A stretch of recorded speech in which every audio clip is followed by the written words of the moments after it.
Hello मोर शिक्षक आशायी चलतु देरी नकरी आज भिडियोटी को आरंभ करवा। Question number 1 a teacher believes that students should actively construct knowledge by connecting new ideas with their previous experience which teaching approach best reflects this believe. तो गोटे टीचर यह धारणा जे पिला माने तांकर पुराना एक्सपीरियंस सहित नुआ एक्सपीरियंस को जोड़ी से माने तांकर ज्ञानर निर्माण करती। तो यहाँ कौन प्रकार एप्रोच बा कौन प्रकार थिंकिंग रे जाउची, एटा कौन प्रकार बिलीव रे जाउची। तो एथिरे कीवर्ड रहिला हमर कंस्ट्रक्ट नॉलेज, नॉलेज निर्माण। तो आमे बर्तन ऑप्शन रे देखिबा जे कोनटा माने नॉलेज कंस्ट्रक्शन कथा कहूची। फास्ट आसला programmed information, sorry programmed instruction. तो प्रोग्राम इंस्ट्रक्शन है आम पिला को जो आम पूर्व निर्धारित आम जो प्रोग्राम अच्छी पूर्व निर्धारित सूची द्वारा आम पिला को कम करने कही था। सेकेंड आसला कंस्ट्रक्टिविस्ट अप्रोच, राइट। यह कहे जे पिला माने हेले एक्टिव पार्टिसिपेटर, पिला माने कहते लिटिल साइंटिस्ट, पिला माने एक्टिव प्रोसेस द्वारा शिखती। तेणु ये एडवोकेट करुच्ची बा ये सपोर्ट करुच्ची। तापर आसला डायरेक्ट इंस्ट्रक्शन, डायरेक्ट इंस्ट्रक्शन माने शिक्षक जहाँ कहे छुआ से करेंगे। लेक्चर मेथड, लेक्चर मेथड माने हला पिला माने खाली सुनिबे, they are passive listener, just से माने काम हला सुनिबे। तेणु राइट आंसर हला ऑप्शन बी। नेक्स्ट क्वेश्चन को मूव करबा हमें। Question number 2 according to Vygotsky learning is most effective when a child perform task that. जे भाइगस्की अनुसार बा शिक्षा इफेक्टिव जिते बड़े पिलाटा तले मध्य कौटा ऑप्शन हम देखा। Can already be completed independently, जे पिला जिते बड़े से निज कार्य निजे करें, हाँ एटा भी चलो।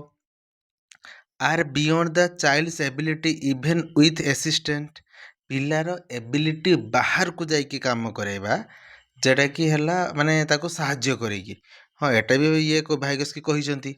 Can be completed with guidance from a teacher और कैपेबल पीयर। तो पिला जो कामटा होइची सी जदि न पारुची ताहले गोटे टीचर ताको गाइड करिवे बा तार गोटे सांग को गाइड करिया पे कहजिवो। तो से माने गाइड करिके ता कामटा को कंप्लीट कराइबे। एटा भी ठीक। रिक्वायर्ड ओनली मेमोराइजेशन, एटा तो नुहे। तो तीनटा ऑप्शन अच्छे जगह, तीनटा ऑप्शन आम देखा। कैन ऑलरेडी भी कंप्लीटेड इंडिपेंडेंटली, तो यहाँ सबुठारु माने भाइगस्की कथा अनुसार आसुना बा कम आसूची। एक्चुअली ये ऑप्शन ठीक, किंतु भाइगस्की अनुसार ये कम तार माने परसेंटेज रखुची कथाटा को।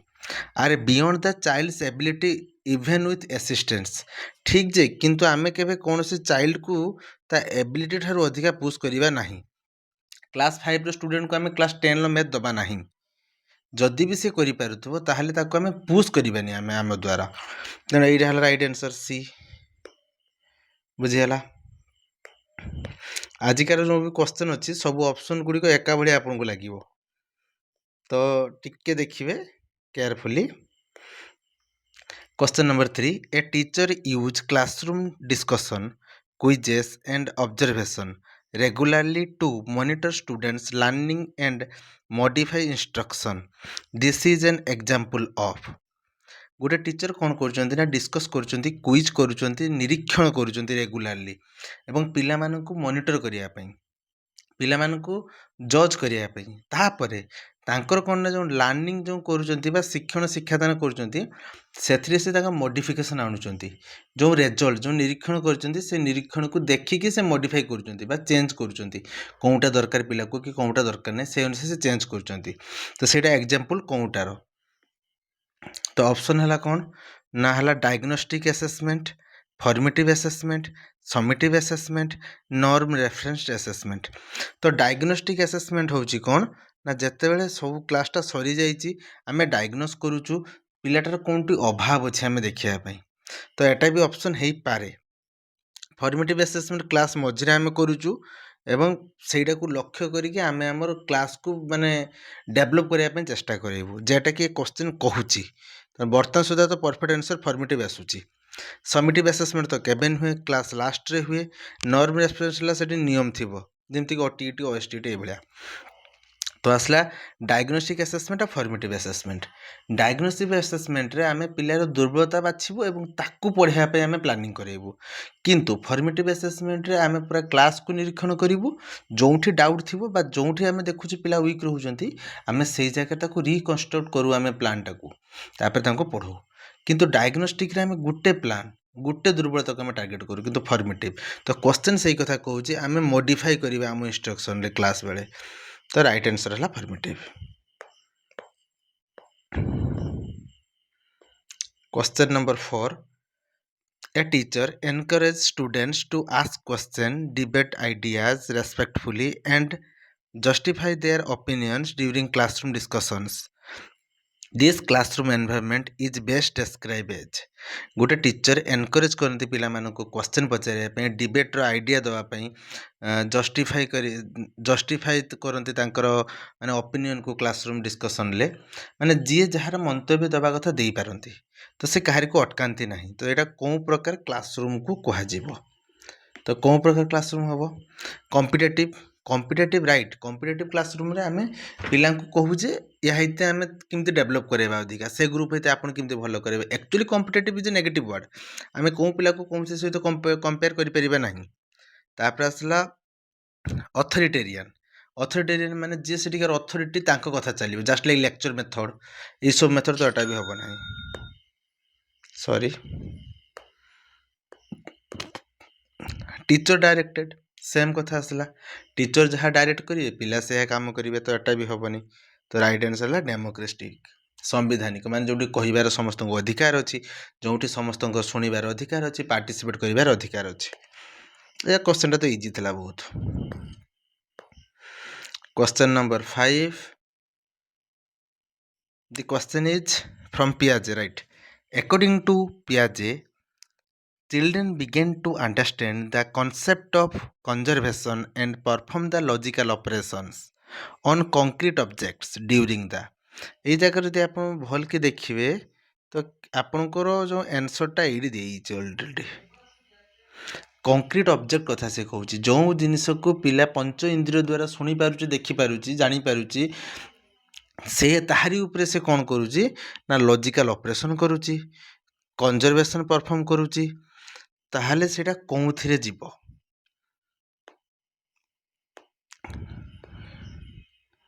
पियाजेंकर आमे जानछि 4टा stage, sensory motor, pre operational, concrete operational and formal operational.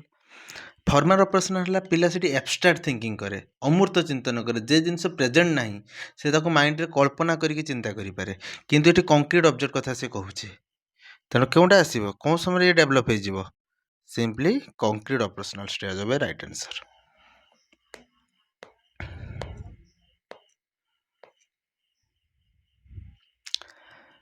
Next, question number 6, which statement best reflect the principle of inclusive education? अंतर्निवेशी शिक्षा जोटा, तो सेथिरे कौटा बेस्ट डिस्क्राइब करुछि? अंतर्निवेशी शिक्षा पढ़ाइला बेले मु सब पिला को आउ थरे भी कहूछि जे आमे कहारी को अलगा करिबानी, आमे सब बड़े यूनाइट करिया कथा कहबा, इनक्लूजन कथा कहबा। ठीक अछि, देखिबा को student with disabilities should be taught separately for better learning. Fastly कहीदेला जो माने विकलांग बा दिव्यांग तांको आमे अलगा शिक्षा करिबा नुहे, केबे भी इनक्लूसिव एजुकेशन कहारी को अलगा शिखेबा कथा कहे नाही। All student should receive the identical instruction regarding their needs. पिला मानकर नीड जहाँ भी होता तांकर आवश्यकता जहाँ भी होता, किंतु समस्त को समान आकार निर्देश दिया जीवो। सपोज गोटे पिला धरा जो देखि पारु नाही, किंतु समस्त को कहगला जे तुम गोटे काम कर, बही जो अच्छी बही रे तुम रीडिंग कर वर्तमान, तो एटा तो ठीक है नहीं। कहीं ना पिलाटा पढ़ी पार लेखि पारु नाही माने ताको आमे सुनिया पे व्यवस्था करि पारि थांते से जगह रे। तेणु एटा भी हला आइडेंटिकल इंस्ट्रक्शन हबो नाही, कहीं ना सबु पिला हेले डिफरेंट एवं समस्त टीचिंग स्टाइल मध्य हला डिफरेंट, तेणु आइडेंटिकल नुहे। Classroom practices should be adopted to accommodate learner diversity. Classroom practice एमिति हवा दरकार जिमिति कि ପିଲାମାନଙ୍କର ଯେଉଁ ଡାଇଭର୍ସିଟି ଅଛି, ଭିନ୍ନତା ଅଛି, କିଏ ବିକଳାଙ୍ଗ ଅଛି, କିଏ କେଉଁ କଲଚରରୁ ବିଲଙ୍ଗ କରିଛି, କାଷ୍ଟ ଯେଉଁ ତାଙ୍କର ଅଛି, କି ଲାଙ୍ଗୁଏଜ ତାଙ୍କର ଯେଉଁ ମାନେ ବିବିଧତା ଅଛି, ସେ ସବୁକୁ କେଟର କରିବ, ଏକୋମୋଡେଟ୍ କରୁଥିବ ସିଏ, ତାହେଲେ ଯାଇକି ଆମେ ତାକୁ କ୍ଲାସରୁମ୍ କହିପାରିବା ଯେ କି ଇନକ୍ଲୁସିଭ୍ ଏଜୁକେସନକୁ ସପୋର୍ଟ କରୁଛି। ଏଇଟା ଠିକ୍ ଅଛି, କିନ୍ତୁ 4 ନମ୍ବର ଅପସନ୍ ପଢ଼ିବା ଯେ ଆମେ କହିପାରିବାନି। Only academically strong students should participate in classroom discussion. ଯେଉଁମାନେ ଏକାଡେମିକାଲି ଷ୍ଟ୍ରଙ୍ଗ, ଯେଉଁମାନେ ପାଠ ଭଲ ପଢ଼ନ୍ତି, ତ ସେଇମାନେ ହିଁ କେବଳ କ୍ଲାସରୁମ୍ ଡିସ୍କସନ୍ କରିପାରିବେ। ଏଇଟା ବି ସିମ୍ପଲି ନେଗେଟିଭ୍ କଥା କହିହେଲା, ତେଣୁ option C is right answer. ମୁଁ ଭାବୁଛି ଆଉ କିଛି ଡେସ୍କ୍ରିପସନ୍ର ଆବଶ୍ୟକତା ନଥିବ ଆପଣମାନଙ୍କୁ। Option 7, question number 7, according to Bloom's revised taxonomy, which cognitive process requires learners to use knowledge in new situation? ବ୍ଲୁମ୍ସଙ୍କ ରିଭାଇଜ୍ ଟାକ୍ସୋନମି ଅନୁସାରେ ପିଲାମାନେ କେଉଁଠି ତାଙ୍କର ସର୍ବୋଚ୍ଚ ମାନସିକ ଦକ୍ଷତାକୁ ପ୍ରୟୋଗ କରିବେ ଗୋଟେ ନୂଆ ଜାଗାରେ। ରିମେମ୍ବରରେ ତ କୌଣସି ପ୍ରୟୋଗ ନାହିଁ, ସେ କୌଣସି ଗୋଟେ ସିଚୁଏସନ୍, କୌଣସି ଗୋଟେ ସୂତ୍ରକୁ ସେ ଘୋଷି ଦେଇଛି ଜଷ୍ଟ। ଆଣ୍ଡରଷ୍ଟାଣ୍ଡ ଯଦି ବା ପଜିଟିଭ୍, କିନ୍ତୁ ସେ ଆପ୍ଲାଏ କରିବା କଥା ଏଠି କୁହାଯାଉନି। ସେ ଜିନିଷଟାକୁ ବୁଝିଛି କିନ୍ତୁ ସେ ଏଠି ପ୍ରୟୋଗ କରୁନାହିଁ। ଗଲା, ଭେରି ଗୁଡ୍। ଆପ୍ଲାଏ, ଠିକ୍ ଅଛି। ଆନାଲାଇଜ୍ ମାନେ କ'ଣ ନା ବିଶ୍ଳେଷଣ। ଗୋଟେ ନୂଆ ସିଚୁଏସନ୍ ତା ଆଗରେ ପଡ଼ିଛି, ସେ ତାକୁ ବିଶ୍ଳେଷଣ କରିପାରିବ, ଭାଙ୍ଗିକି ଦେଖିବ ଯେ ଏ ସଲ୍ୟୁସନ୍ଟା କେଉଁଠୁ ବାହାରିବ। କିନ୍ତୁ ଏ ରାଇଟ୍ ଆନ୍ସର୍ କେଉଁଟା ହେବ ଆପଣଙ୍କର? ଏ ରାଇଟ୍ ଆନ୍ସର୍ ହେବ ଆପ୍ଲାଏ। ବୁଝିହେଲା ନା ବୁଝିହେଇନି? Very good. ଆଗକୁ ଯିବା, ଦେଖିବା question number 8. A teacher asks students to compare two historical events and identify the similarities and differences. Which level of Bloom's revised taxonomy is primarily being assessed? ଶିକ୍ଷକ କହୁଛନ୍ତି ଯେ ଦୁଇଟା ହିଷ୍ଟୋରିକାଲ ଇଭେଣ୍ଟ କଥା ସେ କହିଲେ ଯେ ଏଇ ଦୁଇଟା ଇଭେଣ୍ଟକୁ ତୁମେ ଆନାଲାଇସିସ୍ କର। ଜଷ୍ଟ ଲାଇକ୍ ସେ ଗୋଟେ ଏକ୍ଜାମ୍ପଲ୍ ମୁଁ ଆପଣମାନଙ୍କୁ ଦେଉଛି, ଆପଣମାନେ କହିପାରିବେ ଯେ ଭାରତ ଛାଡ଼ ଆନ୍ଦୋଳନ ଆଉ ଆଇନ ଅମାନ୍ୟ ଆନ୍ଦୋଳନକୁ ତୁମେ ଆନାଲାଇସିସ୍ କର, କେଉଁଟା ସ୍ୱାଧୀନତା ଉପରେ ଅଧିକା ଫୋକସ୍ କରିଛି, ଇଏ କ'ଣ ପାଇଁ ସଫଳ ହେଲା, ଇଏ ଅସଫଳ ହେଲା କି ସଫଳତା ହେଲା, କି ୟାର କ'ଣ ଲାଭ ରହିଲା, କ'ଣ କ୍ଷତି ରହିଲା, ଆଉ ଆମେ କ'ଣ ଭଲ କରିପାରିଥାନ୍ତେ। ତ ଏଇଭଳି ଆପଣ ଯେତେବେଳେ ତାଙ୍କୁ କମ୍ପେୟାର କରିବା ପାଇଁ କହିଲେ, ସେଟା ବ୍ଲୁମ୍ସଙ୍କ ରିଭାଇଜ୍ ଟାକ୍ସୋନମି ଅନୁସାରେ ସେଟା କେଉଁ ସ୍ତରକୁ ସେ ଦେଖାଉଛି। ରିମେମ୍ବର ନୁହେଁ, କାହିଁକିନା ସେ ଅଲରେଡ଼ି ସେ ବିଶ୍ଳେଷଣ କରିବା କଥା କହୁଛି, ସେ ମାଇଣ୍ଡ ଏଠି ଖେଳଉଛି। ଆଣ୍ଡରଷ୍ଟାଣ୍ଡ, ହଁ ସେ ଦୁଇଟାକୁ ବୁଝିଛି ଯଦି ତାପରେ ସେ କମ୍ପେୟାର କରିପାରିବ, କିନ୍ତୁ ବୁଝିବା ଆଉ କମ୍ପେୟାର କରିବା ଭିତରେ ବହୁତ ଡିଫରେନ୍ସ ଅଛି। ସେ କୁଇଟ୍ ଇଣ୍ଡିଆ ମୁଭମେଣ୍ଟ ଆଉ ସେ ହେଉଛି ମାନେ ଆଇନ ଅମାନ୍ୟ ଆନ୍ଦୋଳନ, ଦୁଇଟାକୁ ସେ ମୁଖସ୍ଥ କରିଛି, ବୁଝିଛି ଭଲକି। ସିଭିଲ୍ ଡିସୋବିଡ଼ିଏନ୍ସ ମୁଭମେଣ୍ଟକୁ ମଧ୍ୟ ଜାଣିଛି, କିନ୍ତୁ ସେ ସେଇ ଦୁଇଟାକୁ କମ୍ପେୟାର କରିବା ଆଣ୍ଡରଷ୍ଟାଣ୍ଡିଂ ଖାଲି ହେଲେ ହେବ ନାହିଁ।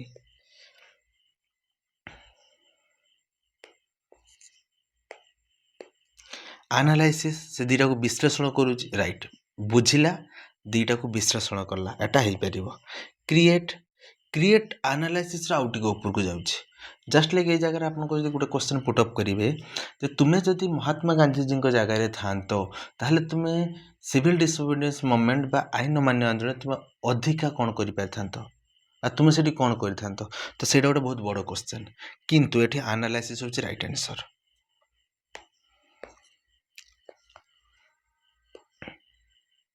ନେକ୍ସଟ କ୍ୱେଶ୍ଚନ୍ ନମ୍ବର 9 କୁ ଯିବା ଆମେ। Howard Gardner's theory of multiple intelligence suggest that. Howard Gardner ଯିଏକି ମଲ୍ଟିପଲ୍ ଇଣ୍ଟେଲିଜେନ୍ସ ଦେଇଥିଲେ, ତ ତାଙ୍କ ଯେଉଁ 8ଟା ଇଣ୍ଟେଲିଜେନ୍ସ ଦେଇଥିଲେ, ତ ସେଇ 8ଟା ଇଣ୍ଟେଲିଜେନ୍ସକୁ ବେସ୍ କରି ତଳ 4ଟି ଅପସନ୍ ମଧ୍ୟରୁ କେଉଁଟା ଠିକ୍, କେଉଁଟା ତାକୁ ଆଡ଼ଭୋକେଟ୍ କରୁଛି, କେଉଁଟା ତାକୁ ସଜେଷ୍ଟ କରୁଛି, ଦେଖିବା। Intelligence is a single measurable ability, ନୁହେଁ, ସେ ନହେଲେ 8ଟା କାହିଁକି ଦେଇଥିଲେ, ସିମ୍ପଲି କଟିଗଲା। Intelligence is determined by IQ score. IQ କେବଳ ଆମେ ପାଠ ପଢ଼ାରେ କାଢ଼ିଦେଇ ପାରିବା, ଇଣ୍ଟେଲିଜେନ୍ସ କୋସେଣ୍ଟ ଯେଟା ଆମେ କହୁଛେ, ବଟ୍ ତାଙ୍କର ଯେଉଁ ମଲ୍ଟିପଲ୍ ଇଣ୍ଟେଲିଜେନ୍ସ ଥିଲା, ସେଥିରେ ଇଣ୍ଟରପର୍ସନାଲ୍, ଇଣ୍ଟ୍ରାପର୍ସନାଲ୍, ମ୍ୟୁଜିକାଲ୍, ମ୍ୟାଥମେଟିକାଲ୍, ଲିଙ୍ଗୁଇଷ୍ଟିକ୍ ଏଇସବୁ ଉପରେ ବି ଥିଲା। ତ ସେଗୁଡ଼ାକୁ ତ ଆମେ ଆଇକ୍ୟୁ ଦ୍ୱାରା କାଢ଼ିପାରିବା ନାହିଁ, ତ ଇଏ ବି ଗଲା। Individual possesses different combination of intelligence। हाँ ये एडवोकेट करुचे देखिबा academic achievement is only indicator of intelligence नुहे। ऑप्शन सी हूँ राइट आंसर आउ दीटा है नेगेटिव तीनटा है negative. Individual possesses different combination of intelligence सेମାନଙ୍କ ପାଖରେ 8ଟା ଇଣ୍ଟେଲିଜେନ୍ସରୁ ଗୋଟେ ଦୁଇଟା ଥାଇପାରେ ବା କାହା ପାଖରେ 3ଟା 4ଟା ବି ଥାଇପାରେ ତ ସେଇ କଥା ସେ କହିଲା। ଏଇଠି ମୁଁ ଲେଖି ବି ଦେଇଛି ଆପଣଙ୍କର 8 ପ୍ରକାର ଇଣ୍ଟେଲିଜେନ୍ସ ଯେଉଁ ଅଛି ଲଜିକାଲ ମ୍ୟୁଜିକାଲ ସ୍ପାଇଟାଲ ଇଣ୍ଟରପର୍ସନାଲ ଇଣ୍ଟେଲିଜେନ୍ସ ଏଇଭଳିଆ।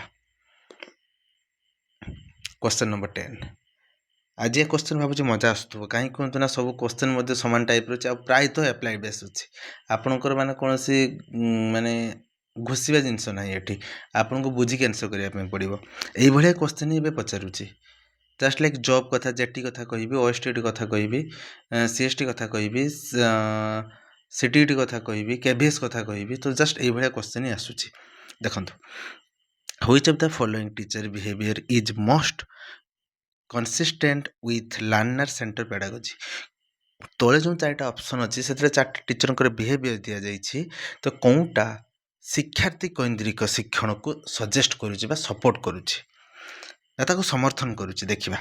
Option A completing the syllabus quickly through lecture आसिले आमे सिलेबस देखिले आमे जल्दी जल्दी पढ़े केमती आमे सिलेबस कंप्लीट करिबा नुहे छुआटा भूल। Providing opportunity for students to explore question and collaborate आमे पिला को दबा कौन जे पिला को आमे अपॉर्चुनिटी दबा जे तुमे माने सेटा को पढ़ी पारिबो क्वेश्चन करि पारिबो एक्सप्लोर करि पारिबो से विषय को एंड कोलैबोरेट करके मध्य तुम पढ़ी पारिबो एटा पॉजिटिव अछि। Discouraging the question to maintain the classroom discipline कहीं पिला मु पढ़ेला बेले क्वेश्चन करि पारिबो नाही नहले क्लासरूम विशृंखलित होइचिबो एटा विशृंखला ना रे एटा टोटली होउची माने नॉन डेमोक्रेटिक क्लासरूम कथा हमें कहले एठी। Assessing student only through the term and examination आमे पिला को किछि पचारिबा नाही कोन कला कोन नाही आमे टोटली वार्षिक परीक्षा बा अर्धवार्षिक परीक्षा रे तांको असेसमेंट करिबा टोटली एटा भी फुल टोटली गुटे ही जिंस providing opportunity for students explore question and collaborate एटा को सपोर्ट करछि वेरी गुड आकु जिबा।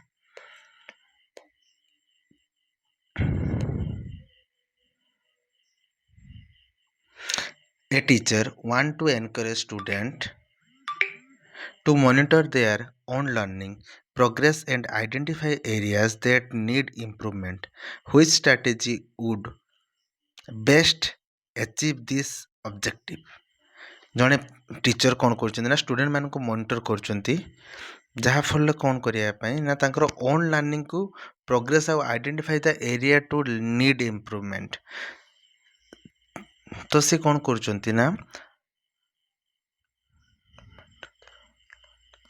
पिला मानक से जो तांकर शिक्षण पाई से तांको ऊपर नजर रखुचंती जेमती पिला माने तांकर जो कौन शिक्षण अच्छी सेटा को से इम्प्रूव करें पारे पिला को भी नजर रखुचंती पिलांकर शिक्षा develop pi.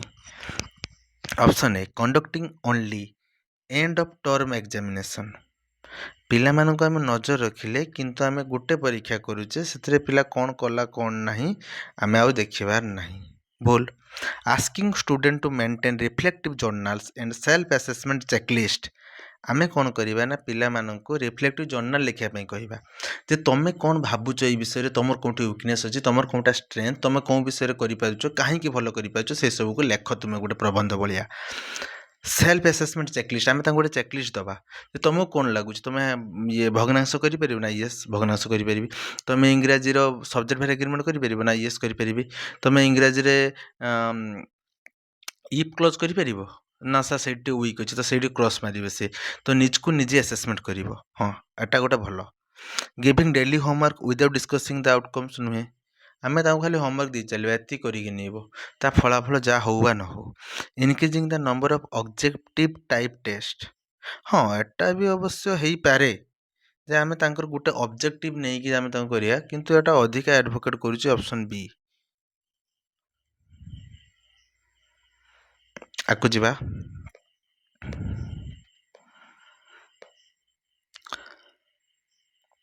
Question number 12 a student participate enthusiastically in science project because she enjoyed to explore the new ideas even though no reward are offered. This behavior is example of ଗୋଟେ ପିଲା ସ୍ୱତଃପ୍ରତ ଭାବରେ ବା ନିଜ ଇଚ୍ଛାରେ ସେ ସାଇନ୍ସ ପ୍ରୋଜେକ୍ଟରେ ଭାଗ ନିଏ। ତାକୁ କୌଣସି ସେଠି ପ୍ରାଇଜ୍ ମିଳେନି, ତାକୁ କୌଣସି ପ୍ରକାର ସେଠି ସାବାସୀ ମିଳେନି, ତାକୁ କୌଣସି ପ୍ରକାର ଉପହାର ମିଳେନି, କିନ୍ତୁ ସେ ଜାଗାରେ ପାର୍ଟିସିପେଟ୍ କରୁଛି। ତ ଏଇଟା କେଉଁ ପ୍ରକାର ମୋଟିଭେସନ୍ରେ ସେ ଯିବ? ଆଚିଭମେଣ୍ଟ ମୋଟିଭେସନ୍ ନୁହେଁ, ଏଠି କୌଣସି ପ୍ରକାର ଆଚିଭମେଣ୍ଟ କଥା ତାର କୁହାଯାଇ ନାହିଁ। ଏକ୍ସଟ୍ରିଜିଂ ମୋଟିଭେସନ୍ ବହି ମୋଟିଭେସନ୍ ଯେଠିକି ହେଉଛି ଗିଫ୍ଟ, ଚକୋଲେଟ୍, ପଇସା ବା ପ୍ରାଇଜ୍ ପାଇଁ ନୁହେଁ। ଇଣ୍ଟ୍ରିଜିଂ ମୋଟିଭେସନ୍ ଅନ୍ତ ମୋଟିଭେସନ୍, ଠିକ୍ ସେ ନିଜ ଭିତରୁ ସେ ଚିନ୍ତା କରିକି ସେ କାମଟା କରୁଛି। ସୋସିଆଲ୍ ମୋଟିଭେସନ୍ ନୁହେଁ ଏଠି। ସୋସିଆଲ୍ ମୋଟିଭେସନ୍ ମାନେ ଆମେ ଯେଉଁ କିଛି କାମ କରୁ ଯେଉଁଟାକି ସୋସାଇଟିର ଆପ୍ରୁଭାଲ୍ ପାଇବା ପାଇଁ, ଯେଉଁଟା ସୋସାଇଟିକୁ ଦରକାର, ସେଇଟା ସୋସିଆଲ୍ ମୋଟିଭେସନ୍ ବୋଲି କୁହାଯାଏ। ନେକ୍ସଟ କେବେ ଆମେ ଏ ବିଷୟରେ ଡିସ୍କସ୍ କରିବା ଭଲ କି। Next question number 13. A teacher want to assess students' ability to perform a laboratory experiment correctly. Which assessment method would provide the most valid evidence? ଜଣେ ଶିକ୍ଷକ ପିଲାମାନଙ୍କର ଏବିଲିଟି ବା ପରଫର୍ମାନ୍ସ को ଲାବୋରେଟୋରୀ ଏକ୍ସପେରିମେଣ୍ଟରେ କରେକ୍ଟଲି ଆସେସ୍ କରିବା ପାଇଁ ଚାହୁଁଛନ୍ତି। ତ କେଉଁ ପ୍ରକାର ମାନେ ତାଙ୍କୁ ମୂଲ୍ୟାୟନ କରିବା ପାଇଁ ଚାହୁଁଛନ୍ତି ତାଙ୍କର ଲାବୋରେଟୋରୀରେ ଯେଉଁ ପରଫର୍ମାନ୍ସ ଅଛି, ହୁଇଚ୍ ଆସେସମେଣ୍ଟ ଟୁଲ୍, କେଉଁ ପ୍ରକାର ଆସେସମେଣ୍ଟଟା ତାଙ୍କୁ ସପୋର୍ଟ କରିବ। ଦେଖିବା, a multiple choice test on ଲାବୋରେଟୋରୀରେ ମଲ୍ଟିପୁଲ୍ ଚଏସ୍ ଟେଷ୍ଟ ଦେବେ। ଆମେ ଏଠି ତାଙ୍କର କାମ କରିବା କଥା କୁହାହେଉଛି। ଜଣେ ବହୁତ ପାଠ ପଢ଼ିଛି କିନ୍ତୁ ସେ ଯାଇକି ଗୋଟେ ଲାବୋରେଟୋରୀରେ ଗୋଟେ ସାମାନ୍ୟ ଟେଷ୍ଟ କରିପାରୁନି, ସେ କିନ୍ତୁ ଥିଓରି ଲେଖିଦେଉଛି। କିଛି ଲାଭ ଅଛି? କିଛି ଲାଭ ନାହିଁ। ଏଇଟା ସେମିତି କଥା, ଆପଣ ଜାଣିଛନ୍ତି ସୁଇମିଂ କେମିତି ହୁଏ, ତାପରେ ରଚନା ଲେଖିଦେଲେ କିନ୍ତୁ ପାଣିକୁ ଗଲାକୁ ସୁଇମ୍ କରିପାରୁନାହାନ୍ତି। Observational using a performance rubric during the experiment. A written assessment submit after the experiment. Experiment सरला पर से गोटे रिटेन असेसमेंट लिखिकी देला नुहे, असाइनमेंट गोटे लिखिकी देला। An oral quiz on scientific terminology, जो साइंस जो टर्म गुड़ा अच्छी ताकू डेस्क्राइब करने कहले, जो डेस्क्राइब करदेले भी से भल हो नथिबो। Observation using a performance rubric during the experiment, जेतेले पिलाटा ऑब्जर्व करुची, जेतेले से माने भल से गोटे पाठ पढ़ुची, जेतेले से कामटा करुची, आमे ताको ऑब्जर्व करिबा से काम करला समय रो, सेटा ही ताको सपोर्ट करुची। तो ये हला राइट आंसर, जे आमे पिलाटा काम करला बेले आमे ताको ऑब्जर्व करि पारे। एठी ना मल्टीपल चॉइस क्वेश्चन लागिवो, ना एठी असाइनमेंट लागिवो, ना एठी क्विज लागिवो।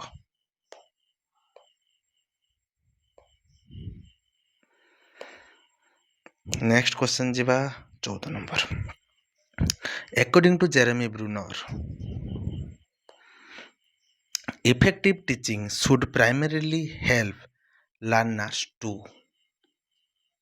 जेरेमी ब्रूनर जानिथिबे आपण डिस्कवरी लर्निंग थ्योरी कथा से देइथिले, डिस्कवरी थ्योरी। तो कोनटा टीचिंग प्राइमरीली हेल्प करिवो लर्नर्स माननको? देखिबा, मेमोराइज द टेक्स्ट बुक, घुसिकी पळे आसबे टेक्स्ट बुक को, केबे नुहे।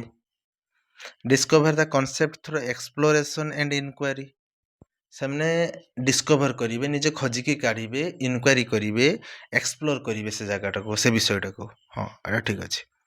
Depend completely on teacher explanation, teacher जहाँ कहबे से बुझिबे, निजे किछि खोजताल करिवे नाही। Learn only through the repetition and practice, से खाली मुखस्थ करिवे आ ये करिवा चक्कर रहिबे नुहे। तो राइट आंसर है discover concept through exploration and inquiry. Please जदि एत देखी भिडियो भल लगुच दयाक सब्सक्राइब करेंगे। आपंकर गोटे सब्सक्राइब मत मोटिवेट कर पढ़ाई भिडियो बनवारे। तो आकु जीवा। A teacher provide immediate feedback after every classroom activity so that student can improve before the next task. This practice mainly reflect the principle of. तो टीचर कौन करती ना, गोटे क्लास नहीं सारा पर पिलाटा कौटी दुर्बल रहीगला, बाबूरे भग्नांशर तू मिश्रटा करूँ ठीक टे लक्ष्य रखिबू। बाबूरे तू ये जगार साइंस तू ये जिनसा कहीदे कि अमूल गुड़ा 2-4 तू कहींपार टे लक्ष्य रखिबू। तो यही सब जो कथा शिक्षक दे जाती फीडबैक टीचर मानक माने स्टूडेंट मानक, जहाँफल से आग क्लास आसवा आगु से निजको प्रिपेयर करदेव।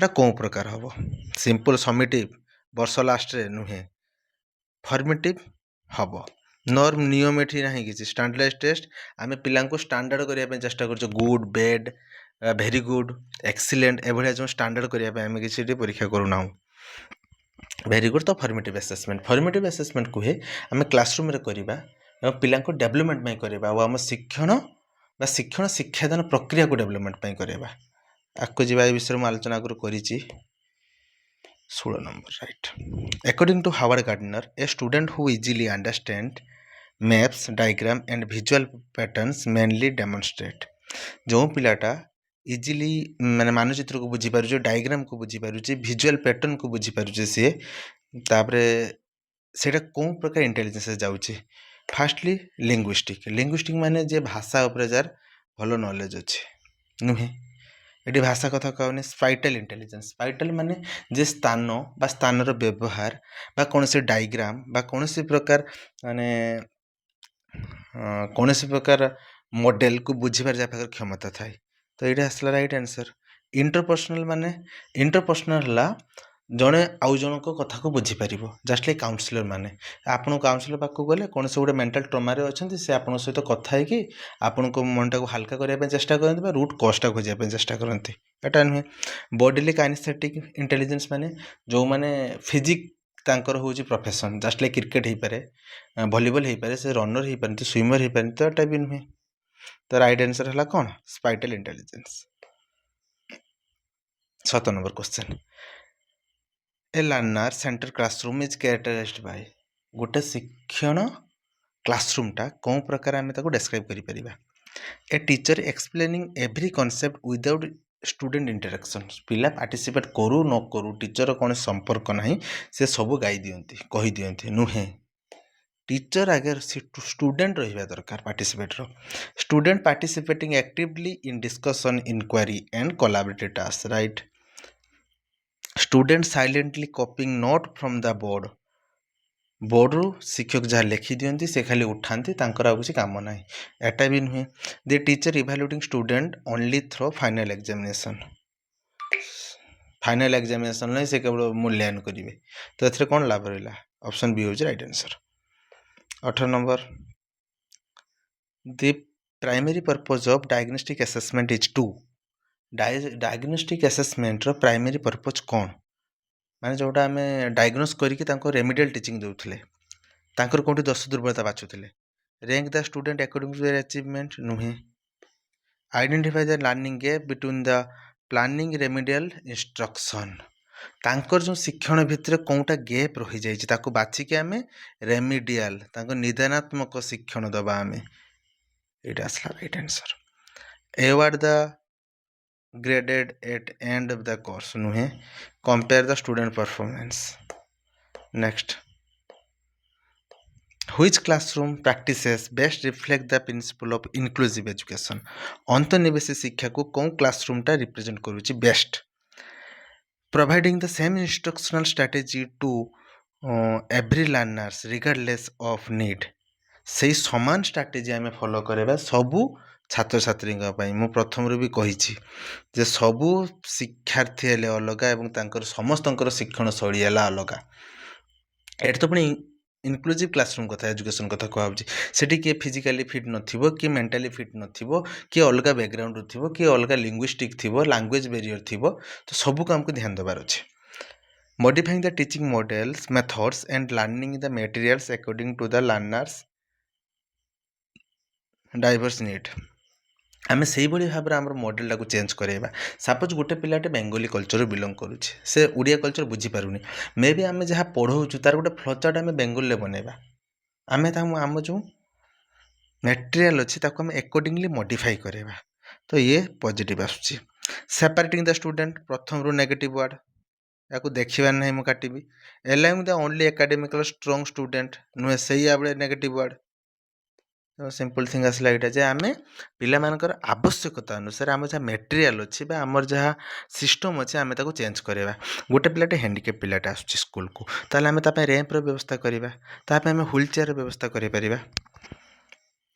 नेक्स्ट लास्ट क्वेश्चन आज which of the following classroom task primarily assess the analysis level of Bloom taxonomy revised revise Bloom's taxonomy अनुसार कौनटा एनालाइसिस को बुझाऊे देखीदबा listening the cause of revolt of 1857 आम खाली शुणा जे 1857 जो रिवोल्टा होता सिपाही विद्रोह से कौन होता एटा एनालाइसिस को बुझाऊनी it may be understanding memorizing understanding ये हो किंतु एनालाइज नुहे हला explain the meaning of democracy in one's word गोटे पिलाटे आसला से डेमोक्रेसी कौन बुझी आम पचारा डेमोक्रेसी कौन से कौन से बही पाठ कहला नहीं से मन जेटा बुझी से बुझेला ठीक अच्छे एटा अंडरस्टैंडिंग रे जाइपर किंतु एठी से किसी नॉलेज को से अप्लाई करूना कंपेयरिंग द कॉज ये देखो गोटे वर्ड कंपेयर कला माने से बुझिला पर से कंपेयर कर आगुरी करें compare the cause and consequences of revolt of 1857 with the French revolution और 1857 रिवोल्यूशन को से कंपेयर कला दीटार कारण कौन थिला ये 1857 कारण और फ्रेंच रिवोल्यूशन कारण तो यहाँ गोटे भल कथा जे से दीटा को बुझी आगे मन रखी बुझी बुझिला पर कंपेयर कर माने से ता ब्रेन टाको एप्लाई कर नॉलेज जोटा से अंडरस्टैंड करथिला नॉलेज को एप्लाई कर दी designing a campaign to promote the democratic value in school it may B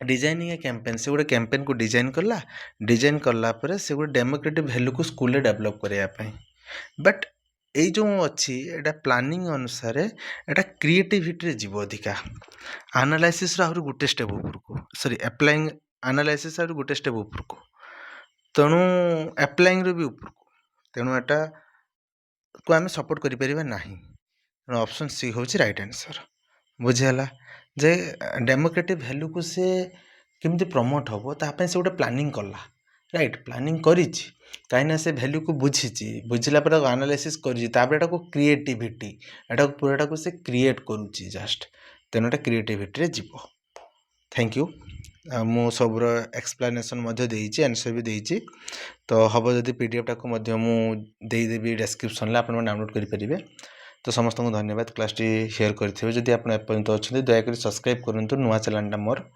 जदि आप गोटे सब्सक्राइब करेंगे ताहले बोधे मत बहुत सपोर्ट मिल आपको ये पेडागोजिकल एनालाइसिस और अंडरस्टैंडिंग वीडियो आपको मिल धन्यवाद।